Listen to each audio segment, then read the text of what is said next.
Hello বন্ধুরা, মজাদার এক উচ্ছের রেসিপি আজকে নিয়ে হাজির হয়েছি তোমাদের সামনে। উচ্ছেটাকে দেখো আমি চার ফালি করে কেটে নেব। মাঝখান থেকে বীজ বার করে নিয়ে এইভাবে সরু সরু করে চার ফালি করে কেটে নেব। দুটো উচ্ছে আমি মোট 8 ফালি 8 টুকরো করছি।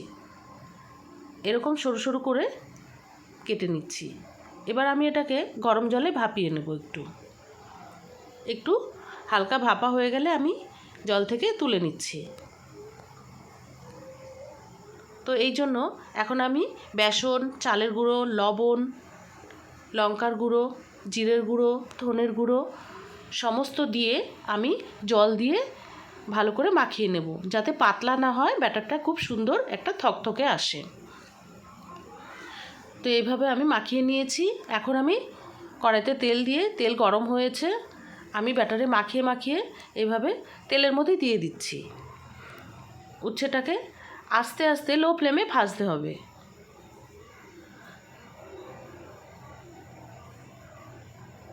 ধীরে ধীরে এভাবে ভাজা হচ্ছে।